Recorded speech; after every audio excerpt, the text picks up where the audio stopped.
When they go low, I just use a tissue paper.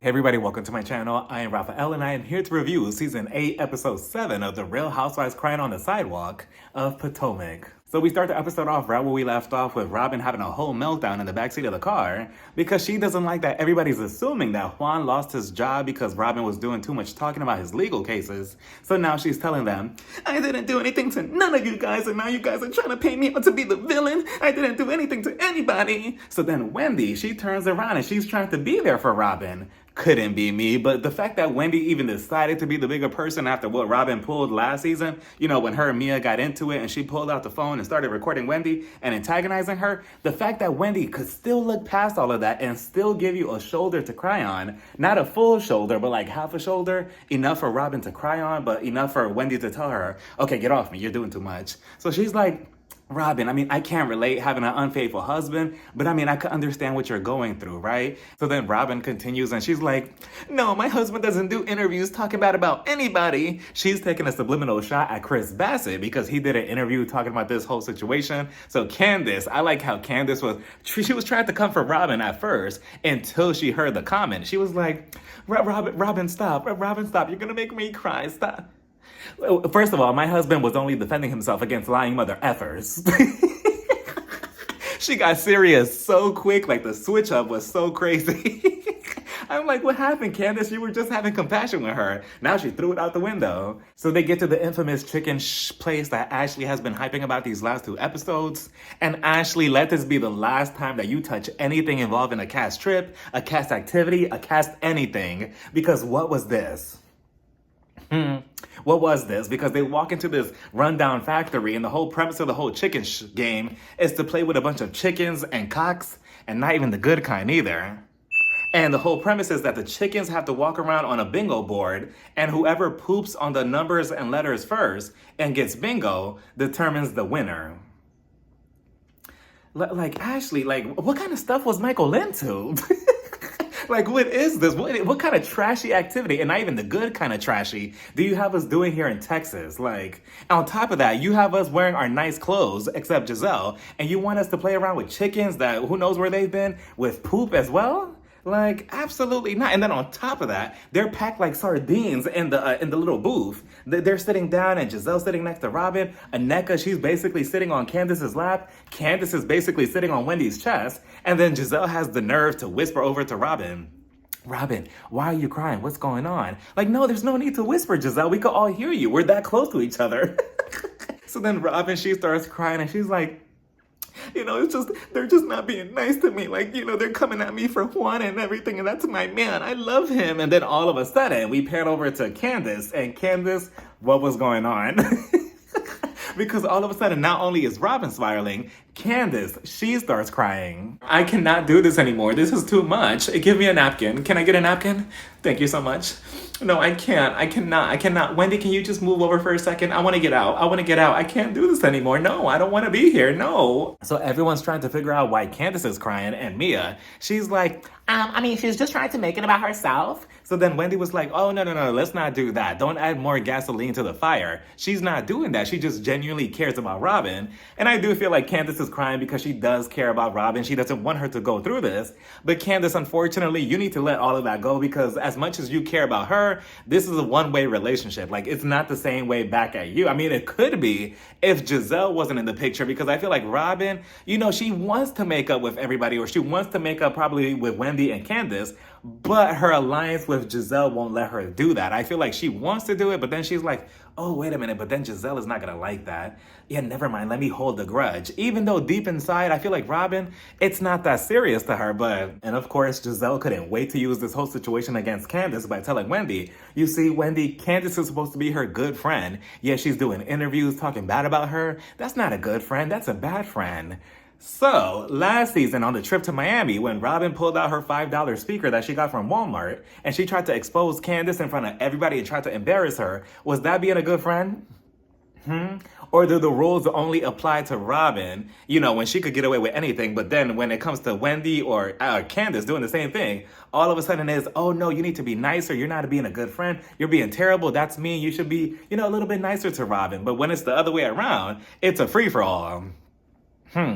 Interesting. Again, like I keep saying, Robin and Giselle, they do not like it when other people pull a Giselle and Robin on them. So then Robin, she can't take it anymore. She's like, no, you know what? Never mind. Never mind. I'm getting up. I'm leaving. I'm getting out. So she walks out of the chicken place. And honestly, I would have been right behind her too. When she was crying on the sidewalk, I would have, followed her like, Robin, move over, scoot over a little bit. Let me sit next to you. Let me cry too. Oh my God, I don't want to be here. Because I would have been crying because I don't want to do the chicken thing. Like, Ashley, what are we doing? But, she walks out with Mia. Mia walks right behind her. She's trying to figure out, like, Robin, what are you doing? Like, Robin, what's going on? Robin, where are you going? Robin, hold on, Robin, wait a minute, hold on, Robin. So she starts crying on the sidewalk, but she had good posture, though, because she's sitting there with a nice arch in her back, titties poking out, ass sitting nicely on the sidewalk, and she just lets it all out. And I've cried before on the sidewalk, too, and it was not a pretty picture. But I did have a nice outfit on, though. And then I cried in the Uber on the way to the train station, on the train station floor. Yeah, good times, good times. But she's just crying, and then Mia, she catches up to her. She tells her that she needs a minute, so Mia's just standing there awkwardly like... And could you imagine if you're driving home from work one day, you're in the area, you're just driving like, la la la la la la. Wait a minute. Hold on, let me put the car in reverse. Beep, beep, beep, beep, beep. Is that Robin Dixon? Hey, Robin, can we take a selfie? Just randomly driving or walking by and you see Robin just sitting there on the sidewalk crying. I would have sat down with her too, like, Robin, what's going on? What's happening? Why are you crying? Come over here. Where's Karen Huger, by the way? I want to meet her too. But she's crying and honestly, I feel for her a little bit because in this whole situation with her and Juan, I'm still on Team Robin because Juan is just a terrible person to her. So eventually Giselle, she comes out. She's like, what's going on? What's happening? Robin, she gets up. She walks away from her. She wants a moment. Giselle's just walking around like... she could barely walk in her high heels. Meanwhile, back in the chicken place, we see everybody playing with the chickens. Well, at least Wendy. Wendy was, playing around with the chickens. And I'm like, Wendy, I hope you have hand sanitizer. Like, what is going on here? So they're playing around, they're doing all of that. Karen, she's running away from everybody. And she's like, no, I'm not doing the dirty bird. I'm not doing the dirty bird. Get the dirty bird away from me. I'm the birthday girl. No, get away from me. No, get that chicken away from me. Robin, Giselle, and Mia drive off in their Uber. And Robin, she's like, well, just because Candace is crying does not exclude her behavior. She was cyberbullying me. Because she was doing an interview, right? And then Giselle, I was very shocked at what came out of her mouth because she was like, oh, it's okay, Robin, it's okay. I'm on go mode now. I'm on 100, so I'm ready for her. Ready for who? For who exactly are you ready for, Giselle? Because it's definitely not Candace. Not this Candace, at least, because every time she comes for you, you're just sitting there like... Or anybody on the show comes for you, actually, but all of a sudden now she's on 100.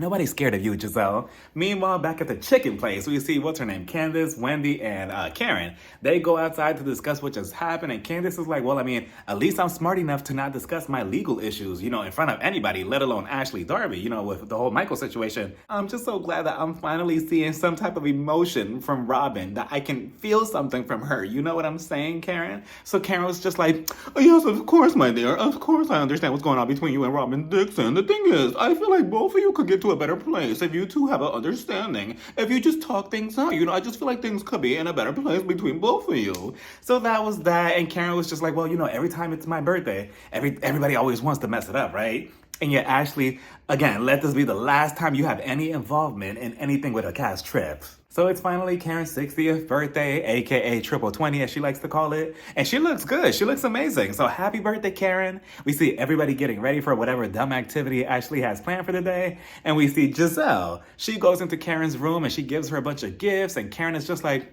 well, you know what? Thank you so much, Giselle. Thank you so much for these gifts. I'm definitely going to eat this chocolate, but I'm so glad that me and you are in a better place. We have a very interesting past. Our friendship has not always been the best, but I'm glad that everything is better now. So then Giselle, she tells her, So, I just want to also let you know that me and your friend, she doesn't even mention her name. She was like, me and your friend. And Karen was just like, are you talking about Candace? And Giselle was just like, yes, Candace, me and her, we no longer will be able to move forward. We are done after her comments that she made at the reunion last season when she told Giselle, you sit up here on the stage with your privileged white ass. And she's not necessarily calling you a white woman, Giselle, more so telling you that you as a light-skinned person, you have the privilege of saying or doing certain things in certain situations, and they get treated differently as opposed to somebody of a darker complexion. If they do the same thing, it's not treated the same way. They don't have the same opportunity. So you saying, oh, well, I wouldn't do that, I wouldn't do that, I wouldn't do that. Sometimes it could creep out in a very unbiased way, and you may not even notice your own bias in the whole situation or whatever's going on. Which I'm shocked because after everything that happened at the reunion, that whole conversation that they had at the reunion,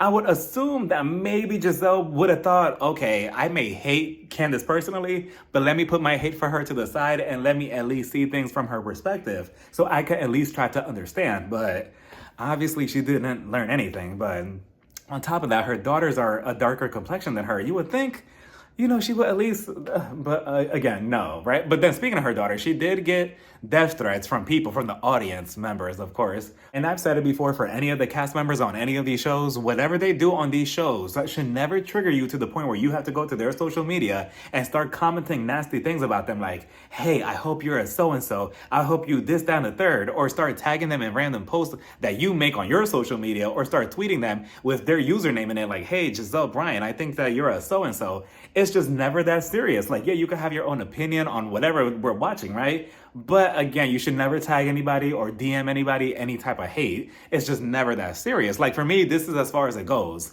We could talk about the show. We could talk about Giselle's tacky fashions on YouTube or talk about her behavior on the show. But this is as far as it goes. I'm not about to go DM Giselle like, hey, Giselle, did you see what I said in my video? Here's a link. Like, no, it's just never that serious. It just goes to show you how the audience, sometimes they could do, well, most times, they could do a little bit too much. We see Mia, she's calling Gordon, and Gordon, he wants to sue his family because, obviously they dropped him from the family business. And yeah, he has it real bad because, we find out later on, allegedly, according to him, that Mia has been cheating on him for years. So not only did he get dropped from his family business, but his mistress turned wife has also been cheating on him. Yikes. So we get to Karen's birthday activity, which is kayaking in the middle of a lake. And Ashley, did you even try? Did you even put any type of effort for anything on this trip? Like, first you have us, playing poop with chickens and stuff, and now you have us kayaking. Not that it's a bad activity. I like kayaking, but I mean, for Karen's birthday, and Karen doesn't even participate in it. She didn't participate earlier with the chicken thing, and now this. She's not getting in the water. So it's like, did you even ask Karen, like, hey, Karen, it's your birthday. Like, what kind of activities do you have in mind? Or did you just surprise everybody with this? Like, where's the budget? The budget was clearly $2 and a nickel? Because, they're just kayaking with one bottle of wine and they're just, just rowing and, nothing really happened. Nothing really happened because they're not really interacting with each other. Aneka, she kind of just faded into the background after the whole situation with Wendy the first couple of episodes this season. And now she's just kind of there. I almost forgot she was even there.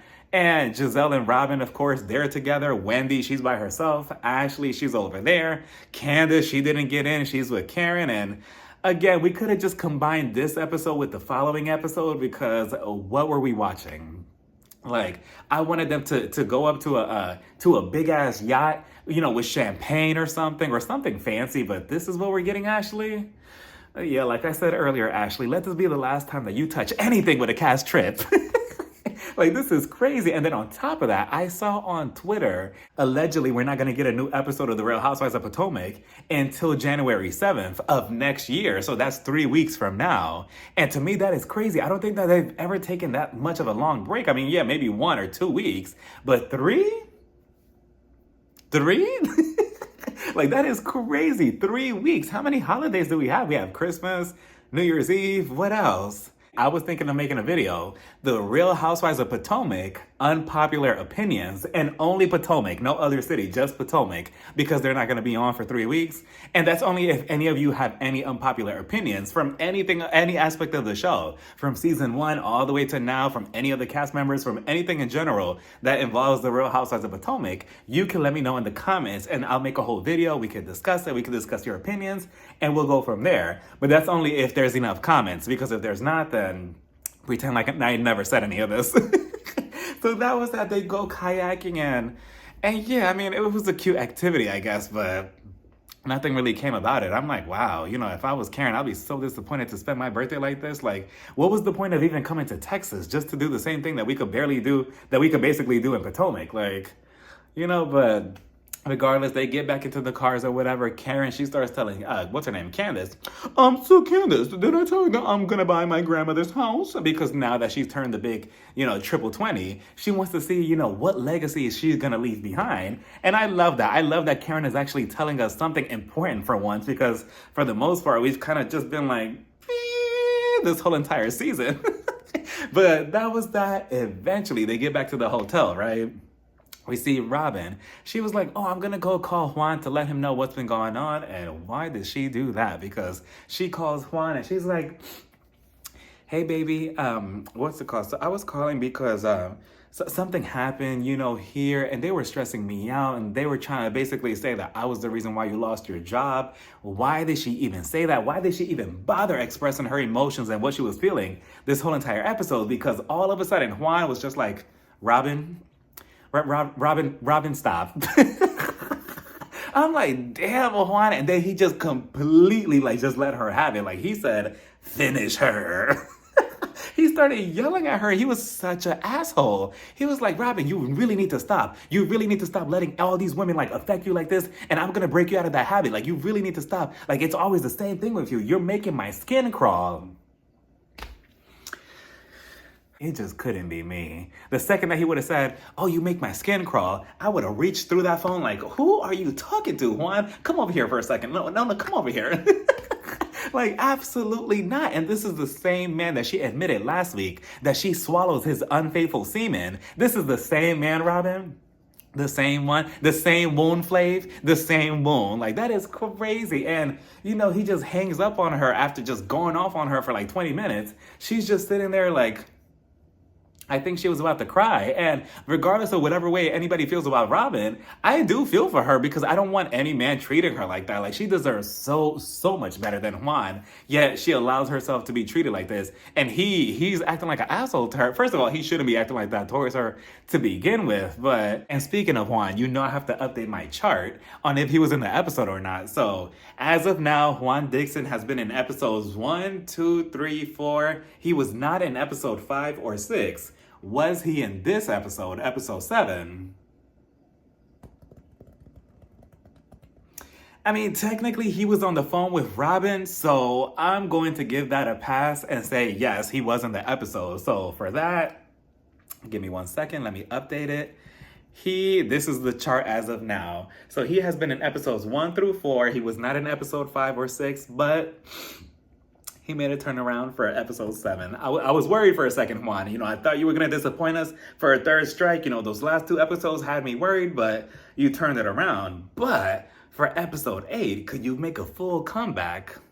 We'll see in 3 weeks. But as of now, this is what it is. But congratulations to Juan. But as of this conversation, Robin, I can already see her making excuses and telling the group, no. You're taking everything out of context. What he means by me making his skin crawl is that I make him feel good, that I still give him goosebumps. That's what he means. He didn't mean any harm by it. I can already see the excuses, Robin, but hopefully that's not the case. But we'll see in 3 weeks, I guess. But until then, like I said before, let me know your unpopular opinions for The Real Housewives of Potomac, anything revolving the topic in the comments. And if I get enough, I'll make a video. If not, then we'll just pretend like it never happened.